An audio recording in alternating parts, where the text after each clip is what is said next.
Salanga e le suia mai maunga le le ai oni asi singa komiti tupe mo si la fie le suia fai pule o fai unga lua fe lua ia sa sia o mai komiti tupe na e tolu e lau pe pol ma tolu poti na iai ina o li poti atu ile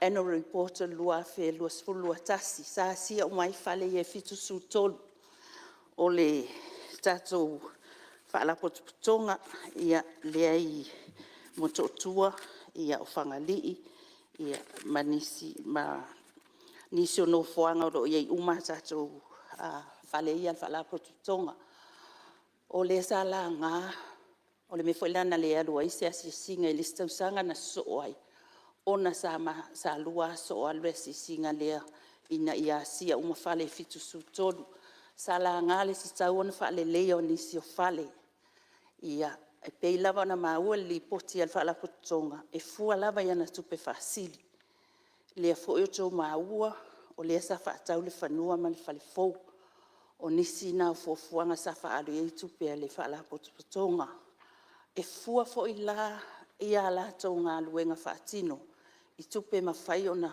whaasau ina mai po tupe whaasili mo si la fia suia whai pule ia il teimio le asisinga e whale fau na toi whaafou i nai i whangali ia ala whaasol solo pea ngā luenga ale tatou whaalapotonga ia e fua iana tupe maua mai o sa fesili le suia whaipule mai sa lenga o a tonu lava ia matafa ioi al tatou whaalapotonga lea morsi la fia sunga le whaipule o le ele ofisa te lea al Samoa Housing le isa lolonga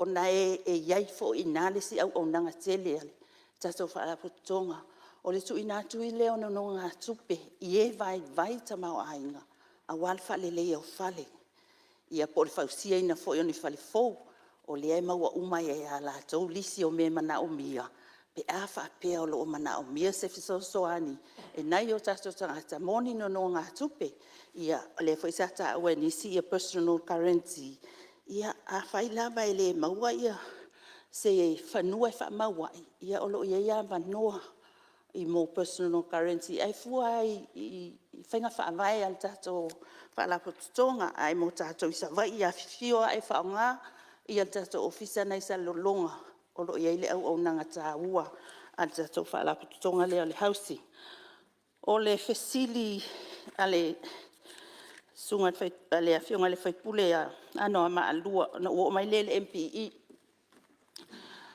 o Fionga whangtalai, le mai tau atu le ACS le.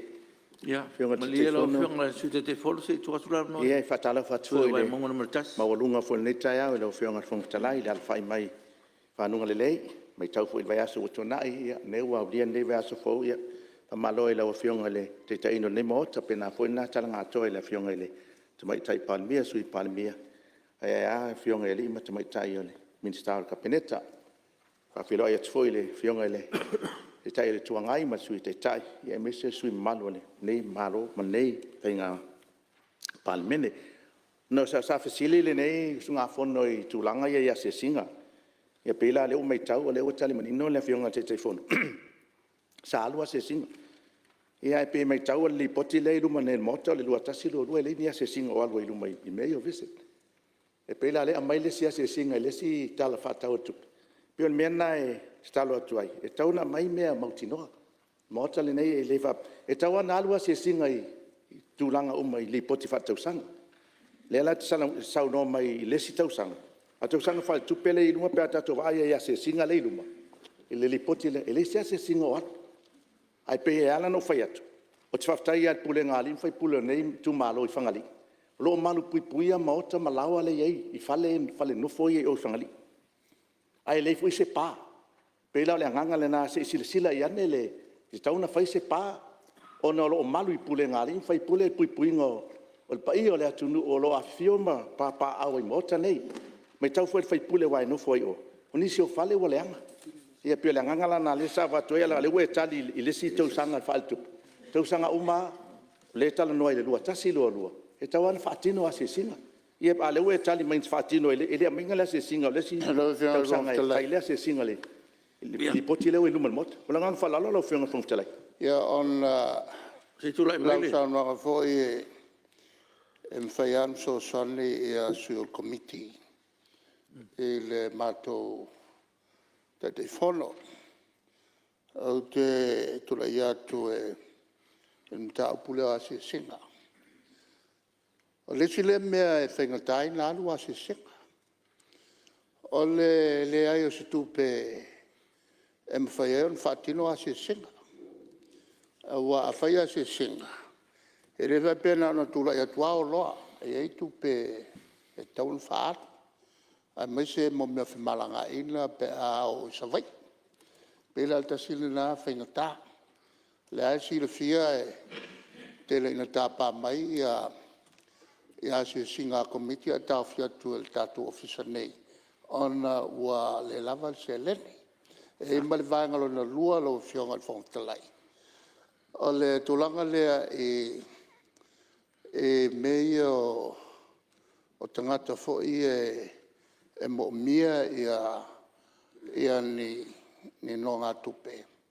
A leini whanua, man mele na lei o na whatul, whalapotonga lea. E mwhaiei o na whaongā mo meo guarantees. Mei o lea fo o le sau sesi. E seini a le tongi aloa.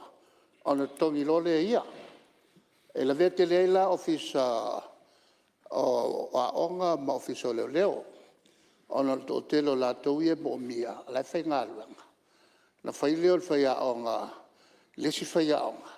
Hata e maria e tango e whamaunia la ulounia la whai. E ntulo leo se lau po lua se lau tala. A le lou pe se lau wafe. O mane le mele tupune. Wo New Zealand. Ai ki e loa le tongi la o le louni. Le ngata le na guarantee. O le tele i mea whapena na o ti ata. Ia a e le mawhai ona ngarua le ngata le tongi le avo i le lou. O se lapta inga mo tātou ni fifien mele o le o e whamaunia lou na isi. O se lau tāla le wa vatu ai tilo pe fia se lau wafele la fai. Ia ki ele a ki oe ele ailo ainga. Nā se whautuanga. Partai. Nā loa, ia tonu whamalihina, ngalo le sui mamalu. Ia tāua fo le soswani ale al komiti ia, ona o le tari ala latu sui te whono. Ia ala mana ia. Fongtalai Ia, se tu lai mai lau whionga, minsta o ngalong te. Ia, whaftai atu mo le amanoa. Ia, mantua foi lau whionga le tūlanga o le whatupeina o asisinga nei. E o tūlawa kāpeneta mo le pasiaina. O le tūlanga la i asisinga, e le tele a se tupe whaaluai. A leo sau noa taitai o le tuangai o le leo se tupe. O le vaitau le peimi reo koe wa ea kutau sanga lea. E le io aku se kārsanga wha komiti. E pasia mai se tupe mo asisinga. Pe o le tau whasa o ngā tūna. Ia o lea e lava le whasoa le. Tato malo ma le whalala. Ia, wale. O te le tu ostanga te pelo pe te tono le mota nei. Ia. O mea o te tala no toi me mo. Ia, malo. Ia, lau whionga. O lai sila fia le lei lava e le taitai e le tuanga ia o palmia. E wha o umatu lava i a tarsanga komite o palmene. E pasia pa i se tupe o e whatino ai. E lau ke vai aku i e lei ma se mea ngau aku ngāwa i kau le lua kasi lua. Ia. Whongtalai. Ai a whape whela pe ale oatu. Wai tu si submission. Ia. O mena leo tala no tuai. E langa pelo kele le minskala. Ia, o he manatu no fua. O whaunga, ia e le pa ur kāpeneta. Ia, le lei. Pa ur lava i komite Ia, o whapalmene. le tono le hoa. Tala noa le minsta ia le pitola au kabineta. Ia, e moni afa manatu te tai le tuangai. Ia, te tonu. Ia, tu e lau whionga le sute te whono wha mai o leo. Manino le tulanga lea. Ia, whawhetai. O, e sa o ia taitai le tuangai. Sa ia mātou tāru sanga sa watu. Ia langa te loe ngatai i le official whono. Whai mai wale statou tupi. Ia sa le o inisi o mātou asisinga. Ai mō le soso nea tulusui vai maunga. Ia, o le tausanga whaatupe, a mata mai ai ulai, lua whelua tasi, se io o ia iuni, lua whelua lua. O le mato, a se singala, na alu ia au koso se tema, lua whelua lua. Ua umane na o le te tonu al piliota lea. Lea i e tana noanga lea. E mai tau fo i ia tato pepa ngā luenga. E tolu masina na mai e le sili poti eto e mai le sili poti. O so o mai ali poti al tato whala putonga lea ia o le mea na. Sa lea i se au ngai to e alu e fo i le sia singa. O lea wakawa whaatasi ia li poti e lua i lea singa. Tasi au te lo le mele mana o e whaipule. E a vatu se whaafetai whaapitoa al tato whala putonga. Ia lii ma whaipule whanga lii. Ia mō le lātou puipuia. Ia ma le lātou ngā luenga o loo whaipea. Ina ia puipuia ma saunga le mū. Ia whale nofo le tātou malo o loo iei lea whioanga whaafetai tele mō lea ngā luenga i le isi tongi whamanuia lea tua. Ia o le... O mai lea le MPE lau fionga e tasile manatu sa whaalia. Ma lea le, lau whionga sui te telefono se i whamanino peo me sile wa, o marwaanga leo whaatonga whale. Le ngalewa o mai le nota le al Clark, le e esi tūlanga whaapena o mai tatu ofisa, ina i e manino pea le tūlanga. Whaamama pea le o whenga ruanga la tūl whaatinoini o la tonga ruanga. Ia e tono nae o le fseta inga lava. Ia e nau maua tonu mai e lau whionga sui te telefono, le nganga o sui mamatu. Ia leo a watu le tala ale ofisa ina ia nei te o pe mai ai wole fai la tutute ia ma le nga fa lalo i fa wa sa no nga lo jonga si te telefon Fa fitai ia o le ata to le fina ai ma fai ona o ava tua ma so talo sanga sai ai ia mo ma so asi singa i sa vai ma ni stulanga e le o le housing la ia e tati ia fa pe sa le o ia ma so asi singa ai ina o ile o mai lea ile fala tonga lea le MPE o le saunoanga le suia no ama po le ale mea ua 2 miliona ai ua faititia ai ia tupe sa tsaona o ina mai po dividends mai le lua felua tasi lua ia fua i tupe na mafai ona o ina o le tai pupu e mafua mai ona o le tato fala po tonga le EPC le sa mafai ona o ina mai le 5 miliona le lua felua fulu tasi pe tai e le se tupe na fofua ina e o ina mai le lua tasi lua ia lona winga le se la tupe fasilio fofua e au mai ia fa pe na fo ila inicio fa la putonga pe o le spa ia le sa fofua e au mai ia le 3 miliona ia ai na o le 2 miliona ia fa pe na fo le sala o spa fa te si mal 1 miliona ana le 3 miliona na au mai fa pe sa molen 3 miliona ana le 3 miliona na au ina mai o nai fala tonga tele na e tolu ma fuaina ele 2 miliona le ai e la fionga ko petala siri fia malama le tu mai le su malu ana ma numero na le sabsing to non ta upula o le maua mai 2 miliona le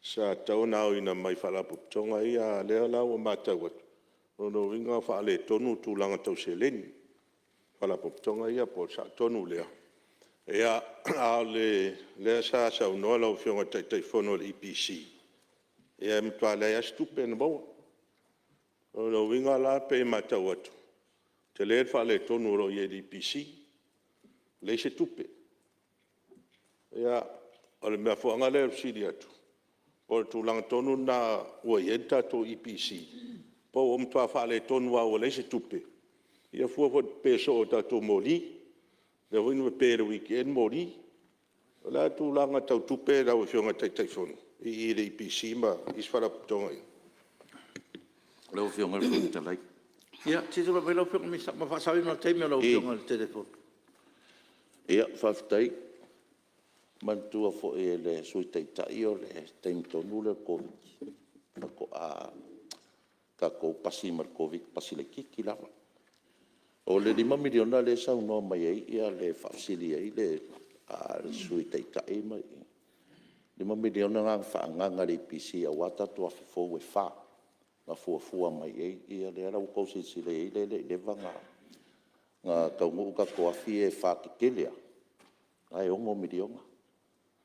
Ia, ia mase o le lei a koa ia kulang kau kupere PC. O le kulanga foi o le mea dea sa wha mamlama mua foi ai le mamlama le sui kai kai. E le mea le increase o le demand o vai enga le atunu. O le whai makau sui transforma e a foi i le kulanga o le capacity mga umia. O ke te awhere ngau whai ako o le kaimi reanga whapa uere le kisi. O le kaimi ngai ua kofu o ngā umu ma le pungu. A inga. O ngal pa ua le kisi. O le alai fua i ngā ruenga le IPC. E le ma whai ngā ko le IPC. Whai ngā ruenga alai o lat pao. E kau anka pere fwe koksi sila i whasi silanga. E ku i ngā ku. I le rua aso e le amakase ngā ruenga. Ia, peo whamanga ngā lau whiong. A le kupe ia le kongo le IPC. E makau kia le kere. Mai whaaloa. Ia. Ia o whionga rwong Ia, ese no koe o leu whamamama, miska. Ia, e masalo se teimi on taile le whionga tai fono. Wa masalo la tō mo isa atoanga la tō le sa ilo ina e tūlanga ia. E awhai u tere namba o masini me ara sa pe mai pao isa wa iba pe so lo whiala e ngei masini. Ale pe so ple wenga pe pao al bao kal pare mia le weekend. E si la ngei e le kaun kupuru ngā mea. O kai kai o le tunu. Ngai e ia le mea leo koe sa ua e sui kai kai. Tau mai lau whionga misa. A hui leo kua umangei ango o whai ako. Whaafi fou. Ngā au mai le kupe lea. Nā lau wai e awhi e lua sa wai. E le koe pese pao.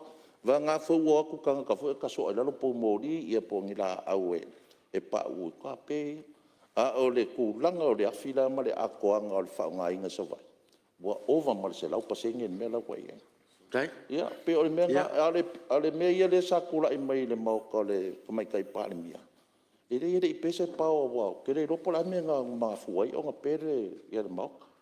Ia pea se switch wau. Wa kankango ia ia se skula ki pea. A la sa o la le pao e kai vai. Ia o whionga rwonga. Whong vetalai. O manatu lau whionga Leo suru. sau noa le whionga mingsta. Nga te lei lor ma whanga pe le pao. Saka ngai loa. O vi siri CEO. Siri CEO pulan ma whanga. Ia, o Ide kau manatu. kupu mbe e kai o le tunu. Na o whionga i le pese pao. O le whale, o le maoka, o le pāle mia ngā pe. Ia, o ele manatu. Ia, o le anga whamalama oi. Le o tari manino le whionga mista, e le ese mea la whapsiringia. A ki ele mta upo leo mangingo. Ma o tari leo tari mani miska. Belea, kula i mea lau whionga ke kei whonga wha. O mai e mea mara pisa o ko ia. Ia, whawhetai te tali tonu. Ia, o le tali o lau whesiri anga i le EPC. Ia, o le atatia se i o ina tātou lau li liu. Ia le whamatalanga o i pole eno li poti whaltausanga. Ia o na tali mai o i o atu lea. Ai mo le fisilingia ia o le ofisa le MPE pe ai se awa le ese tupe whaanganga.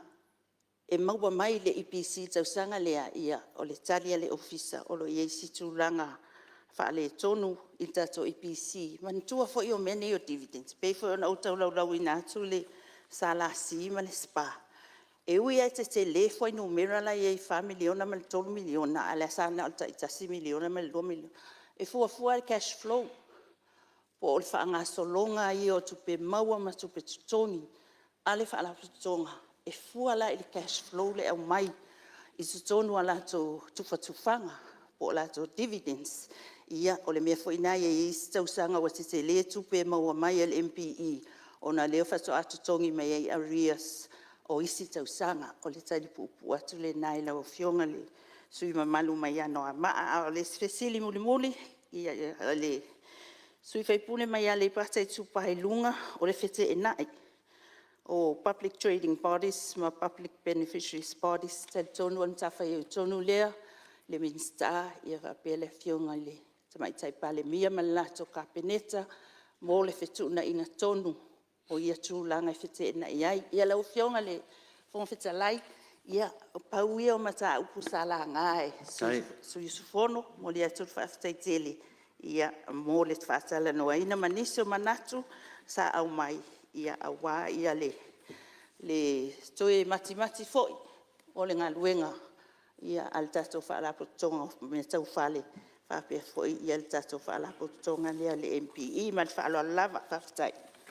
Alo, sai saunoa lau whionga le suite telefono, maloa mo saunoanga, manino le leile, ia le whaastula i mai o tau sala ngā sui malu, ia le fu whaafonga le mauta le whaamamu maina, ia maloa whaafitai, mo le fulu whaafitai tere lau tō komiti, e a toa tō sein koe ko kasi ale sui tō komiti le lau sein, ia e maloa mo le tō komiti, leo manaia ia le tō ripoti ia ma, e o seini, maloa whaafitai, ia tu me lau whionga le minsta, mo le fito tonu le whaalapitongo palo tatu malo, mo sau saunoanga mo nisi tau salanga. Ia, whaftai tu lau lau whionga le whonga talai, mo lo awanoa nei tai au, e masalo e le i matua se whamatalanga lau whionga, ia e mo whiona mo le atu le whaftai tele i lau whionga, e me se fwoi tātou paramene, le ngata i leo le fiol te mai te pālimia e mesir kāpeneta. Ia whapena fol naitu, fionga le te tai o le tua ngai, masu te tai e mese foi, fionga i whaipule. Ia, uam whaion tātou usufono nei tai au. E mua o na batu le whaftai tele le komiti. Fionga te te fono le komiti o tupe. Ia, mo le whamalamlama ina foi o me tā upul tūlanga le lipoti. Ia, pe o na iai tono le maota nei tai au. Whaftai lava mo le ngā luenga mai ea, whaftai fo i mo mea uma. O le o fōlinga mai o le o tali uma tātou fesili. I le tūlanga lea, i le tali le te fono le komiti. Ia ai au na mo le atu whaftai tele. I le pūlenga fo i le whale o Samoa le vai taimina iai e patino i ele poti le aso. Le fionga te mai tai pule sa iai mua. Ai le ngata fo i lea, ia le fionga te fono mar komiti whafoi. E patino i ele li poti nei, ia o la tau le sa whaatino ina umanga luenga nei, ai le io ina suia, i le fionga le li pule o lo i ele temi nei, ia me se fo ilma malu o komiti fau ua tūlai mai. Ai e fia fai se whamatalanga lau fionga o na o fufuanga fo i o le fautuanga na mai e komiti o tupe. Ia e pe e lua pe tolu nai fautuanga, ia ai onga to e whaingatā e matanga luenga ma le whalapitonga. E le tūlanga o le mana o i whauwhale, ia ae e se tului. Ia sa whatan noa fo i maripūlenga le tūlanga lea. Ia e o le tului, whaamoe whau oi whale. O na o le tele o whale ua iei, ia ua leto e tala whea ngai fo le teimi le ua taona whaafawina. Ia e pei tai o le nganga sa amai, ina ia ave ese le tului. Ia ai le ngata fo i lea, i lalo tu la fono la whaala tonga o malo, ala malo, o ia ile lato fufuanga, ina ia to tongi fo i se tupeanga ele malo, e fua i dividends, i lalo tu la fono. A ave ese la le pasene, ia lono winga, o le mwhaina whaut fale, le mwhaina whaut dividend. Ia sa whata noa ma le whala tonga, a fale, whai atu, o le komiti, o la wia la parmene, o sa ili se tali o le whautuanga wa mai. Ia, lea la ua tali mai le whaalapu tonga. Lea la ua ave i lalo le 4%, mai le 4.5%. Le ngata fo i lea, ua ave i lalo le iwa ma se furu iai, ia i lalo i fo le fitu ma le valu o lo iai pasene, a tului mo nonga tupe, ia o lo wha mau i whanua. O lo no winga, o lo tau mawhai lava ia le whaalapu tonga e le ngata i lea o le pūlenga. Ina ia wha tau nuu le mana onga, o le komiti le wha palamene, ina ia mawhai ona tali atu pe mana o ngā wā mai. Ia ele ngata fo ilea, e te tau ona whaatino pea ia le tupele ave le malo po le dividend. O le lau ia ile inga ma le mtanga luenga wharaputonga le malo, o le tongi mai e le mtanga luenga o housing. Ia le dividend anga le malo, a ele mwhai ona mai umar temi tasi. Ina ia tau mwhai e usta ia tūlanga ia. Ma me sili ona le leima taua ia o le ua pa u ilalo le ia langa lau te talo mai fo ia le sui o ano ama e tau on to pa u fo ilalo ia ma fu fa lo nga to ia lu fo ilalo Ia o la ato e tau whai fo ila e tau to e su e meini tupe. E whaatino ai, pe on tau sila fia, lo ien no ngā tupe ale housing i le ACC.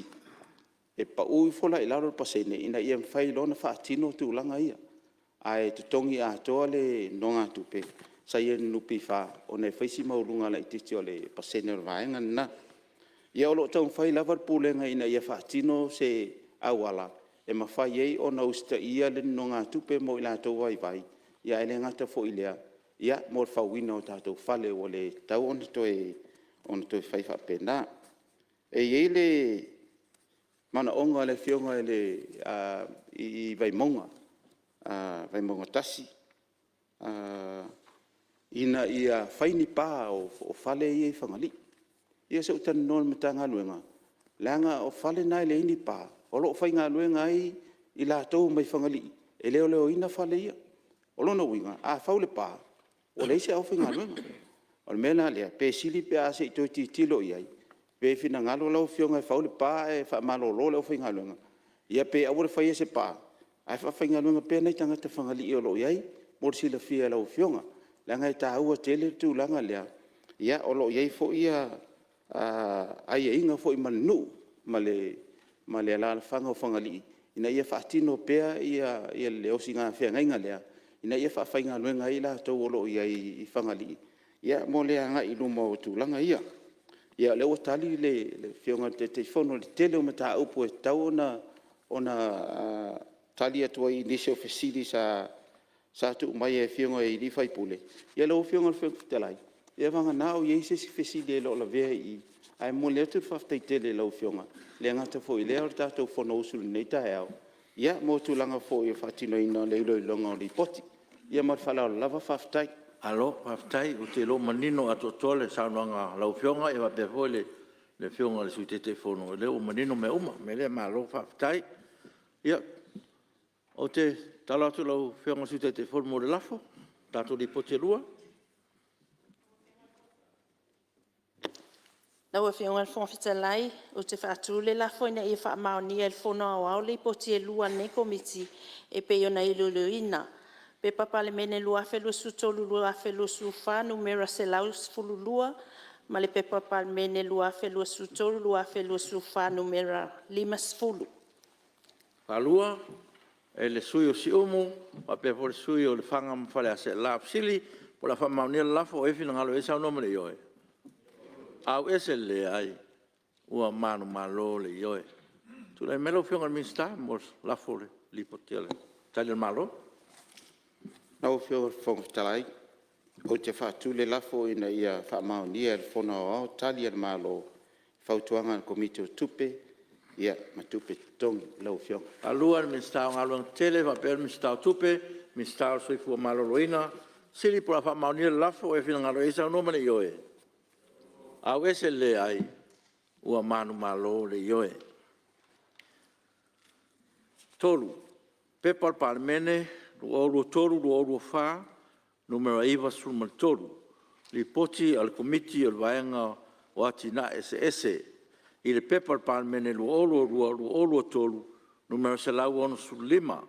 Li poti fal tausanga al pulenga sua vai, sa moa, molto tausanga fal tupe luoru tasi luoru lua.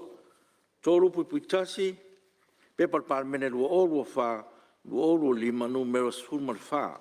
Tari al malo, il pepa al parmene, luoru toru, luoru wha, numero iwa sul toru. Wha. Pepa al parmene luoru lua, luoru toru, numero se lau lua sul lua. Li poti al komiti al vaenga o atina SS, il pepa al parmene luoru tasi, luoru lua, numero 1. Whamtalanga o sini au tū, ale o nanga o waa sa moa, mo le vai taimi luoru tasi, luoru wha. Wha pui tasi, pepa al parmene luoru wha, luoru 5, numero sumala iwa. Tali al malo, pepa al parmene luoru lua, luoru toru, numero se lau lua sumala lua. 5. Pepa al parmene luoru toru, luoru wha, numero se lau toru su toru. Li poti al komiti o le vaenga o atina SS, i le pepa al parmene luoru toru, luoru wha, numero se lau marfitu. Li poti fal tausanga, ele o unanga o waa sa moa, mo le tausanga fal tupe luoru lua, luoru toru. 5 pui tasi,